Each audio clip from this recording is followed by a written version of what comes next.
నమస్కారం సిటీ వార్తలకి స్వాగతం. ముందుగా హెడ్లైన్స్. నేటి నుంచి నామినేషన్ల స్వీకరణ.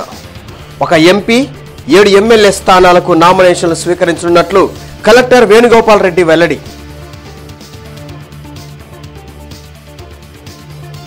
గుంటూరు జిల్లా వైసీపీ కాంగ్రెస్ల నుంచి టీడీపీలోకి చేరికలు.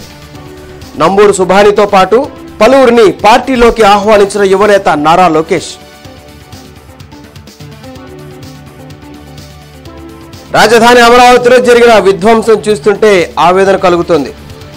రాజధాని గ్రామాల్లో పర్యటించిన టీడీపీ గుంటూరు పార్లమెంట్ అభ్యర్థి పెమ్మసాని చంద్రశేఖర్.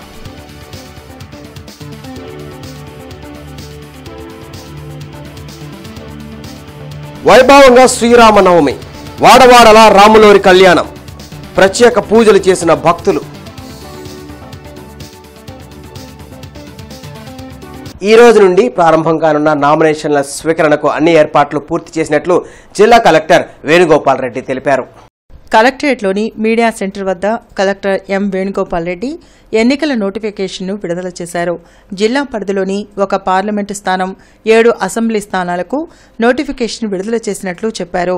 జిల్లా పరిధిలోని ఒక పార్లమెంటు స్థానం 7 అసెంబ్లీ స్థానాలకు నోటిఫికేషన్ విడుదల చేసినట్లు చెప్పారు.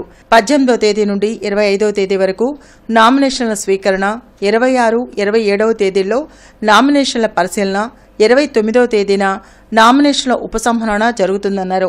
ఉదయం 11 గంటల నుండి సాయంత్రం 3 గంటల వరకు నామినేషన్లు స్వీకరిస్తామని, సెలవు రోజుల్లో నామినేషన్లు స్వీకరించబడవని తెలిపారు. ఆర్ఓ కార్యాలయాల్లోనే నామినేషన్లు తీసుకునేలా పూర్తి స్థాయిలో ఏర్పాట్లు చేసినట్లు కలెక్టర్ ఎం వేణుగోపాల్ రెడ్డి చెప్పారు. నోటిఫికేషన్ విడుదలైన రోజు నుంచే మనం నామినేషన్స్ తీసుకోవడం జరుగుతుంది. అన్ని రిటర్నింగ్ అధికారుల కార్యాలయాలలో దానికి సంబంధించినటువంటి ఏర్పాట్లు కూడా చేయడం జరిగింది. సో 18 ఏప్రిల్ నుండి 25వ తారీఖు వరకు అన్ని పని దినాలలో ఈ నామినేషన్స్ ఉదయం 11 గంటల నుంచి మధ్యాహ్నం 3 గంటల వరకు స్వీకరించడం జరుగుతుంది. ఇందులో హాలిడే రోజున నామినేషన్స్ స్వీకరించడం జరగదు. జాతీయ మరియు రాష్ట్ర రికగ్నైజ్డ్ పార్టీస్ సంబంధించి ఒక ప్రపోజర్ తోటి నామినేషన్ ఫైల్ చేసుకోవచ్చు. ఈ నామినేషన్ ఫైల్ చేయడానికి కూడా సంబంధిత అభ్యర్థి కానీ లేదా వారి ప్రపోజర్ కానీ ఈ నామినేషన్స్ ఫైల్ చేసుకోవచ్చు. దీనికి సంబంధించిన నామినేషన్ పత్రాలు, అలానే అఫిడవిట్, దానికి సంబంధించి ఫామ్ 26 ఏదైతే ఎలక్షన్ కమిషన్ ఆఫ్ ఇండియా ఇచ్చారో సో అవి కూడా అన్ని రిటర్నింగ్ అధికారుల కార్యాలయాల్లో ఇప్పటికే రెడీగా ఉంచడం జరిగింది. ఎన్నికలు సమీపిస్తున్న వేళ తెలుగుదేశం పార్టీలో వివిధ పార్టీల నుండి చేరికలు కొనసాగుతున్నాయి. గుంటూరు తూర్పు నియోజకవర్గ మాజీ ఎమ్మెల్యే నంబూరు సుభానితో పాటు పొన్నూరు, ప్రతిపాటు నియోజకవర్గాల నుంచి రావి వెంకటరమణ ఆధ్వర్యంలో వైసీపీ నాయకులు యువనేత నారా లోకేష్ సమక్షంలో పార్టీలో చేరారు. ఉండవల్లిలో నిర్వహించిన కార్యక్రమంలో టీడీపీ కండువా కప్పి వారిని లోకేష్ పార్టీలోకి ఆహ్వానించారు. రాజధాని అమరావతిలో జరిగిన విధ్వంసం చూస్తుంటే ఆవేదన కలుగుతుందని టీడీపీ గుంటూరు పార్లమెంట్ అభ్యర్థి పెమ్మసాని చంద్రశేఖర్ అన్నారు. ఉద్దండరాయనిపాలెంలో ప్రధాని మోడీ రాజధాని అమరావతికి శంకుస్థాపన చేసిన ప్రాంతం, అంబేద్కర్ స్మృతివనం, ఇతర ప్రాంతాలను పెమ్మసాని చంద్రశేఖర్ పరిశీలించారు. రాజధాని అమరావతిలో 5,000 టిడ్కో గృహాల నిర్మాణం జరిగితే వాటిని వైసీపీ ప్రభుత్వం పట్టించుకోకుండా పాడుబడేలా చేయడం దురదృష్టకరమన్నారు. రాజధానిలో ఇన్సైడ్ ట్రేడింగ్ జరిగిందంటూ అవాస్తవాలు ప్రచారం చేసిన సీఎం జగన్ ఇప్పటి వరకు వాటిని నిరూపించలేకపోయారని ఆయన మండిపడ్డారు. ఆయన 5 సంవత్సరాల నుంచి అధికారంలో ఉన్నారు. ప్రతిదీ ఫైలు భూతద్దంలో పెట్టి వెతికారు. ఎక్కడ ఒక్క ఎకరం కూడా అవినీతి జరగలేదు, ఇన్సైడర్ ట్రేడింగ్ జరగలేదు అనేది స్పష్టం. ఎందుకంటే ఏవి నిరూపించలేకపోయారు, అదొక అబద్ధం. రెండోది, ఈ ప్రాంతంలో దాదాపుగా 139 సంస్థలు చంద్రబాబు నాయుడు గారు తీసుకొస్తే వాటన్నిటికీ జీవోల రూపంలో ల్యాండ్స్ అలాట్ చేస్తే వాటిని మొత్తాన్ని క్యాన్సిల్ చేశారు. అవి వచ్చుంటే 10 లక్షల ఉద్యోగాలు వచ్చాయి. సో 10 లక్షల మంది పేద ప్రజలు పొట్టగొట్టారు. తర్వాత ఈ చుట్టుపక్కల ప్రాంతంలో ఉన్నటువంటి భూమిని కరెక్ట్గా ఒక సమర్థవంతమైన నాయకుడు గనక వాడుకొని ఉంటే ఈరోజు 2 లక్షల కోట్ల రూపాయల ఆస్తి, ఇది ఆంధ్ర ప్రజలందరికీ సంబంధించినటువంటి ఆస్తి. ఎందుకంటే ఇప్పుడు హైదరాబాద్ లాంటి మహానగరం, ఇప్పుడు హైదరాబాద్లో చూస్తూ ఉంటే ఎంత వాల్యూస్ ఉన్నాయో మీరు అర్థం చేసుకోండి. అలాంటి ఆస్తిని మొత్తాన్ని కూడా కేవలం ఉపయోగించుకోకుండా వదిలిపెట్టారు. రాష్ట్రం అభివృద్ధి చెందాలంటే టీడీపీ ప్రభుత్వం అధికారంలోకి రావాలని ప్రతి ఒక్కరూ భావిస్తున్నారని టీడీపీ తూర్పు నియోజకవర్గ ఎమ్మెల్యే అభ్యర్థి నసీర్ అహ్మద్ అన్నారు. మాజీ ఎమ్మెల్యే నంబూరి సుబాని, కార్పొరేటర్లు చిష్టి, సీతా మహాలక్ష్మి తూర్పు నియోజకవర్గ టీడీపీ కార్యాలయం నుండి ఉండవల్లి వెళ్లి లోకేష్ సమక్షంలో టీడీపీలో జాయిన్ అయ్యారు. ఈ సందర్భంగా ఎమ్మెల్యే అభ్యర్థి నసీర్ అహ్మద్ మీడియాతో మాట్లాడుతూ నగర అభివృద్ధి కోసం మైనార్టీల పెద్ద దిక్కు అయిన నంబూరు సుబాని, ఆయన అభిమానులు టీడీపీలో చేరడం సంతోషకరమన్నారు. రాష్ట్రానికి చంద్రబాబు నాయకత్వం అవసరమని ప్రతి ఒక్క మైనార్టీ భావించి టీడీపీలో చేరడాన్ని స్వాగతిస్తున్నామన్నారు. కార్యకర్తలతో అనుచరులతో సహా పెంబసాని చంద్రశేఖర్ గారు ఎంపీ క్యాండిడేట్ ఆయన కోరిక మేరకు పార్టీలో ఆహ్వానించారు. మేము కూడా చంద్రబాబు నాయుడు గారు ఈ రాష్ట్రానికి ముఖ్యమంత్రి కావాలని అందుకని మేము తెలుగుదేశంలో చేరుతున్నాం. నసీర్కు గెలుపు కోసం మేము అందరం కూడా కృషి చేస్తామని మీకు తెలియజేస్తాం. మైనార్టీల ముద్దుబిడ్డ, గుంటూరు మైనార్టీలకు పెద్ద దిక్కున్నటువంటి నంబూరు సుబాని గారు ఈరోజు చంద్రబాబు నాయుడు గారు రాష్ట్రానికి ఆయన నాయకత్వం అవసరం, పిల్లల భవిష్యత్తు కోసం, గుంటూరు నగర అభివృద్ధి కోసం నేను సైతం అంటూ ఈరోజు ముందడుగు వేసి రావడం, ఆయనతో పాటు గుంటూరు మాజీ డిప్యూటీ మేయర్గా పనిచేసినటువంటి సోదరులు గౌజ్ గారు, అలాగే వైఎస్ఆర్సీపీకి సంబంధించినటువంటి ముగ్గురు కార్పొరేటర్లు వేముల జ్యోతి గారు, అలాగే చిస్తీ భాషా గారు, అలాగే మీరావళి గారు కూడా స్వచ్ఛందంగా ముందుకొచ్చి ఈరోజు రాష్ట్రానికి చంద్రబాబు నాయుడు గారి నాయకత్వం అవసరం, అలాగే గుంటూరు పార్లమెంట్ అభ్యర్థిగా ఉన్నటువంటి పెమ్మసాని చంద్రశేఖర్ గారి నాయకత్వంలో ఈ ప్రాంతం పూర్తిగా అభివృద్ధి చెందుతుందనే ఒక మంచి ఆలోచనతో ఈరోజు వీళ్ళందరూ కూడా ముందుకు రావడం చాలా మంచి సంకేతం. తప్పకుండా గత 10 సంవత్సరాలుగా YCP MLA Mustafa, TDP MLA అభ్యర్థి నసీర్ అహ్మద్ హిందూ దేవాలయాల స్థలాల విషయంలో అక్రమాలకు పాల్పడ్డారని ఇండియా కూటమి ఎమ్మెల్యే అభ్యర్థి మస్తాన్ వలి ఆరోపించారు. లాలాపేట పాత బస్టాండ్ ప్రాంతంలో మస్తాన్ వలి ఎన్నికల ప్రచారాన్ని నిర్వహించారు. లాలాపేటలోని వెంకటేశ్వర స్వామి దేవాలయానికి చెందిన భూమిని ఆక్షన్ పేరుతో ప్రైవేట్ వ్యక్తులకు అప్పగించారన్నారు. ఎమ్మెల్యే ముస్తఫా, టీడీపీ ఎమ్మెల్యే అభ్యర్థి నసీర్ అహ్మద్ కలిసి అక్రమాలకు పాల్పడ్డారని ఆరోపించారు. దీనిపై రానున్న రోజుల్లో పోరాటం చేస్తామని హెచ్చరించారు. వైసీపీ నాయకుడిగా ఉన్నటువంటి వాకారెడ్డి గారు కలిసి ఇదిగో ఈ కనపడుతున్నటువంటి సందు వైలేషను 18 అడుగులు రోడ్డు, 18 అడుగులు సందు ఉండాలి. నియమ నిబంధనలకు అతిక్రమించి కట్టినటువంటిది ఈ బిల్డింగు. ఈ బిల్డింగు కట్టడం వల్ల ఈ మారుమూల ప్రాంతంలో ఉండటం వల్ల చిన్న చితక వ్యాపారంతా నోట్లో మన్నుకు పోశారు. ఆ మన్ను పోయటమే కాదు, ఆ సాంప్రదాయాలన్నింటిని కూడా సర్వనాశనం చేసినటువంటి దానిలో ఎమ్మెల్యే ముస్తఫా గారు ప్రత్యక్షంగా నోరు మెదపకుండా ఉండటం కోసం తెలుగుదేశం పార్టీ నాయకుడు ఈరోజు పోటీ చేస్తున్న నసీర్ గారు కలిసి ఈరోజు ఎందుకు చెప్తున్నా అంటే పవిత్రమైనటువంటి శ్రీరామనవమి సందర్భంగా వీళ్ళు చేసినటువంటి దోపిడీని ఈ ప్రజలకు తీసుకురావడం కోసం నా ఈ చిన్న ప్రయత్నం. నేను తప్పకుండా నేను గెలిచిన రోజున ఈ దుర్మార్గంగా కట్టినటువంటి కట్టడాన్ని కూల్చి హిందూ సంస్కృతి సాంప్రదాయాలను కాపాడి ఈ యొక్క సమాజంలో హిందువులు, ముస్లింలు, క్రైస్తవులు, దళితులు అందరూ అన్నదమ్ముల్లా కలిసే విధంగా దీన్ని సక్రమైన రీతిలో కట్టి ఇక్కడున్న చిరు వ్యాపారస్తులని కాపాడుతానని చెప్పి మీ ద్వారాగా ఈ ప్రజలకు తెలియజేస్తా ఉన్నా. గుంటూరు తిరుపతిగా పేరుగాంచిన బృందావన్ గార్డెన్స్ వెంకటేశ్వర స్వామి దేవాలయంలో సీతారాముల కళ్యాణం వైభవంగా జరిగింది. భక్తులు విశేషంగా స్వామివారి కళ్యాణంలో పాల్గొన్నారు. సీతారాముల కళ్యాణం విశిష్టతను ఆధ్యాత్మిక ప్రవచనకర్త నోరి నారాయణమూర్తి వివరించారు.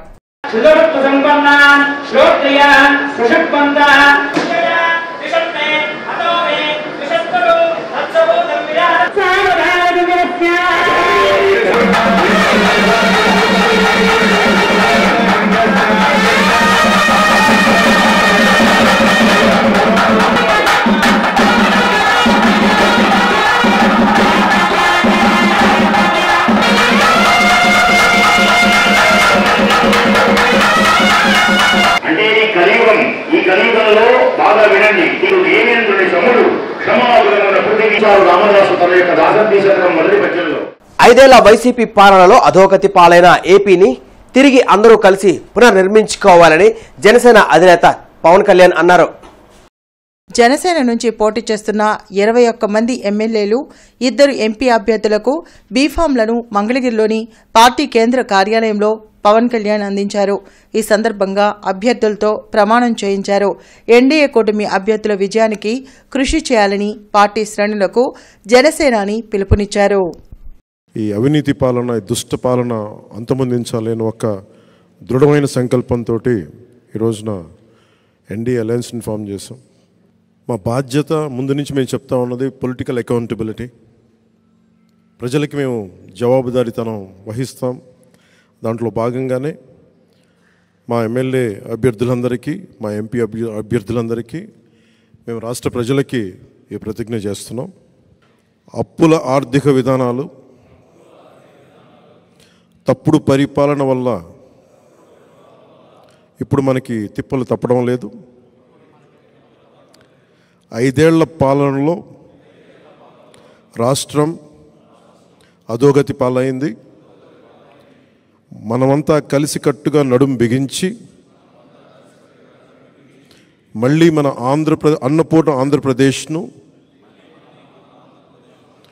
పునర్నిర్మించుకోవాల్సిన అవసరం ఎంతో ఉంది. ప్రజాస్వామ్యంలో ప్రజలే ప్రభువులు కనుక వారికి జవాబుదారీగా ఉంటూ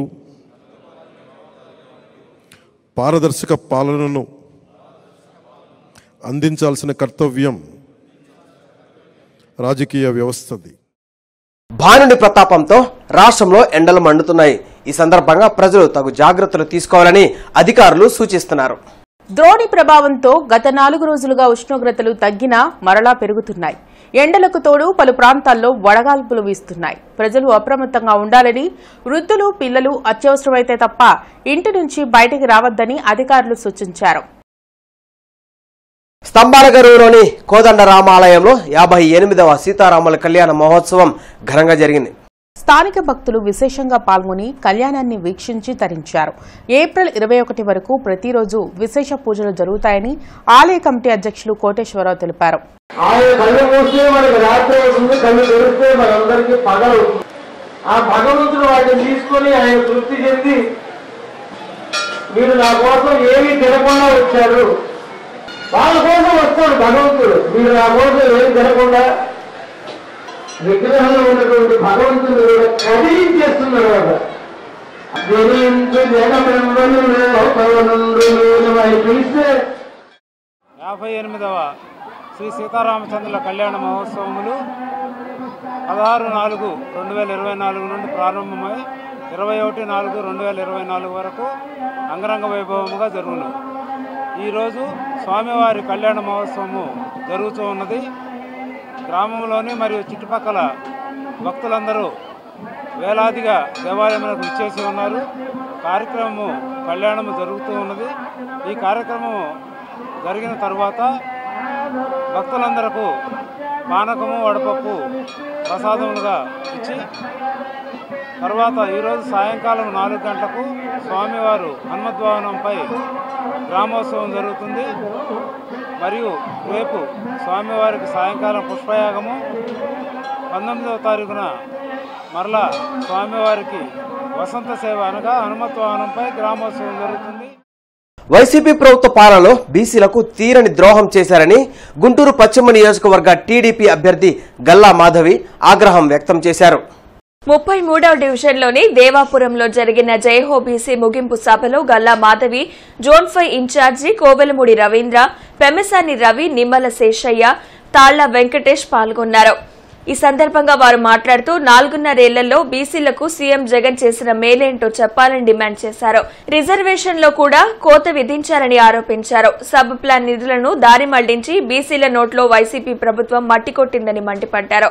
బీసీల సంక్షేమమే లక్ష్యంగా ఎన్టీఆర్ టీడీపీని ఏర్పాటు చేశారని, అదే కోవలో చంద్రబాబు అనేక పథకాలు, పదవులతో గౌరవం కల్పించారన్నారు. బీసీలకు తగిన న్యాయం దక్కాలంటే రాబోయే ఎన్నికల్లో టీడీపీ, జనసేన, బీజేపీ కూటమిని అధికారంలోకి తీసుకురావాలన్నారు. కార్యక్రమంలో ఉప్పుటూరి పేరయ్య, అడక శ్రీనివాస్, ఈశ్వర్, కన్నా, రజని, ఆళ్ల హరి, పోపూరి నరేంద్ర, చంద్రగిరి బాబు, చింతకాయల శివ, అలివేలమ్మ, వినోద్, గోపి తదితరులు పాల్గొన్నారు.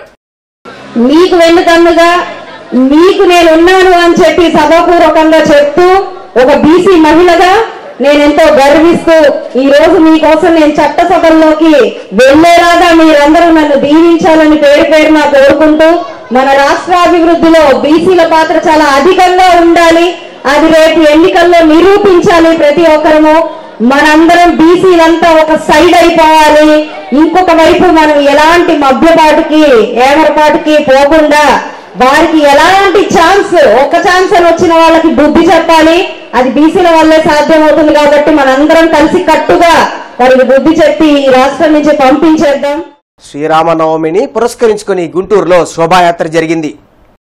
ఉత్సవ కమిటీ ఆధ్వర్యంలో నిర్వహించిన శోభయాత్ర బృందావన గార్డెన్స్ వెంకటేశ్వర స్వామి దేవాలయం నుంచి నగరంలోని ప్రధాన వీధుల్లో సాగింది.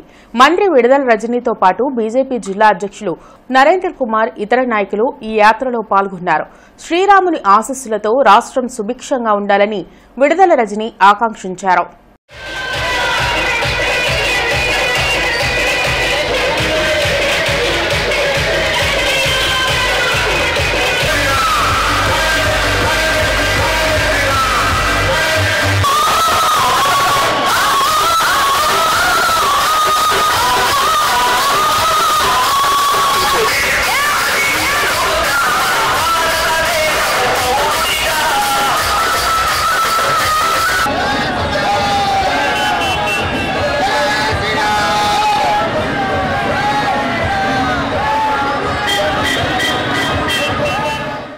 ప్రజలందరికీ శ్రీరామనవమి శుభాకాంక్షలు. ఈ రోజున మన గుంటూరు జిల్లా గుంటూరు వెస్ట్ నియోజకవర్గంలో గౌరవ బీజేపీ ప్రెసిడెంట్ అయినటువంటి నరేంద్ర గారి ఆధ్వర్యంలో శ్రీరామ్ ఉత్సవ్ కమిటీ వారంతా కూడా ఈరోజు శ్రీరామనవమి సందర్భంగా శోభయాత్రని మరి ఘనంగా కూడా నిర్వహిస్తున్నారు. మరి ఈరోజు ఈ యాత్రకు మమ్మల్ని కూడా భాగం చేయడం మాకు చాలా సంతోషంగా ఉంది. ప్రజలందరికీ కూడా ఆ శ్రీరామచంద్రుడి ఆశీస్సులు ఈరోజు ఖచ్చితంగా ప్రతి ఒక్క కుటుంబానికి రాష్ట్ర వ్యాప్తంగా దేశవ్యాప్తంగా ప్రతి ఒక్కరు కూడా ఉండాలని మనస్ఫూర్తిగా ఆకాంక్షిస్తూ మరొకసారి ఆ సీతారాముల కళ్యాణాన్ని ఈరోజు అందరూ దర్శించుకొని అందరూ సుఖ సంతోషాలుగా ఉండాలని మనస్ఫూర్తిగా నగరంపాలెంలోని వీరాంజనేయ స్వామి దేవస్థానంలో శ్రీరామనవమిని కన్నుల పండుగగా నిర్వహించారు. సీతారాముల కళ్యాణంలో భక్తులు పాల్గొని పునీతులయ్యారు. లోక కళ్యాణార్థం ఆలయంలో విశేష పూజలను అనునిత్యం నిర్వహిస్తున్నట్లు ఆలయ కమిటీ ప్రతినిధులు తెలిపారు. శ్రీరామి సందర్భంగా మా దేవస్థానంలో కళ్యాణ మహోత్సవం జరుగుతుంది. జనం విశేషంగా వచ్చారు. వీళ్ళందరికీ కూడా మేము తీర్థప్రసాదాలు భోజనాలు ఏర్పాటు చేయడం జరిగింది. మీరు కూడా వచ్చి స్వామివారిని దర్శనం చేసుకోవాల్సిందిగా కోరుతున్నాం. బాలరాముని ప్రతిష్ట అయోధ్యలో జరిగిన తర్వాత ఇదే మొట్టమొదటిగా కళ్యాణం కాబట్టి జనం కూడా విశేషంగా రావడం జరిగింది. డిఎస్ నగర్లోని హనుమ సీతా లక్ష్మణ సమేత కోదండరామస్వామి ఆలయంలో శ్రీరామనవమి వేడుకలు ఘనంగా జరుగుతున్నాయి. 5 రోజుల పాటు జరిగే వేడుకల్లో మొదటి రోజు శ్రీరామనవమి సందర్భంగా సీతారాముల కళ్యాణాన్ని ఘనంగా నిర్వహించారు. 19వ వార్షికోత్సవం సందర్భంగా 5 రోజుల పాటు ప్రత్యేక పూజలు నిర్వహించనున్నట్లు తెలిపారు. ప్రతిరోజు జరిగే ప్రత్యేక పూజల్లో భక్తులు పెద్ద సంఖ్యలో పాల్గొనాలని ఆలయ కమిటీ సభ్యులు కొంపల్లి మాలకొండయ్య, గుంటుపల్లి తిరుపతయ్య, నారయ్య, చేరెడ్డి పేరయ్య పిలుపునిచ్చారు. ఇక్కడ డిఎస్ నగర్లో మేము కట్టిన టైం కాడి నుంచి బాగా బ్రహ్మాండంగా మంత్రాలు చెప్పుకుంటూ అన్నదాన కార్యక్రమం 21వ తారీఖు అన్నదాన కార్యక్రమం పోతే మా కమిటీ వారు 19 మంది కమిటీలో ఈ సంవత్సరం కరణం బ్రహ్మేంద్ర ప్రెసిడెంటు 19 సంవత్సరాలు ప్రెసిడెంటు. రేపు నెక్స్ట్కి మేమంతా కూడా ఇక్కడ రామవారి గుడి కట్టేయాలని అందరం అనుకున్నాము. పోకూరు వెంకటేశ్వరుని పెద్ద ఆయన ఒక ఆయన ఉన్నాడు మాకు పెద్ద మనిషిగా. ఆయన ద్వారాగా ముఠా కార్మికులు అందరూ కూడా శ్రమించి కష్టపడి ఈ గుడి ఈ కళ్యాణ మండపం కట్టినము. అప్పటి నుంచి 19 సంవత్సరాల నుంచి కూడా తాటాకు పందిరి వేసి ప్రోగ్రాములు పెట్టి చింతామణి కానీ రామాంజనేయం కానీ ఇటువంటి ప్రోగ్రాములన్నీ గుంటూరులో అన్నీ కూడా మార్కెట్ కాడ పళ్ళ మార్కెట్ కాడ మానుకున్నా కూడా మేము ఏటుకూరు రోడ్డు డిఎస్ నగర్లో ఆరగ్రహారంలోని వాసవి కనికా పరమేశ్వరి అమ్మవారి దేవాలయ ప్రాంగణంలో శ్రీరామనవమి వైభవంగా నిర్వహించారు. శ్రీ సీతారాముల కళ్యాణంలో స్థానిక భక్తులు పాల్గొని ప్రత్యేక పూజలు చేశారు. సకల శుభాలు కలగాలని స్వామిని వేడుకున్నారు. స్వామివారి కళ్యాణ ఉత్సవం దైవత్మానంగా జరుగుతుంది. ఈ కార్యక్రమానికి ఇప్పటిదాకా మా బజార్ వర్తక సంఘం వాళ్ళదే సహకారాలతోనే ఏర్పాటు జరుగుతున్నాయి. ఈ కార్యక్రమానికి ప్రజల దగ్గరికి తీసుకెళ్తున్న ప్రింట్ మీడియా ఎల్లట మీడియాకి ధన్యవాదాలు. ఈ వార్తలందరితో సమాప్తం. నమస్కారం.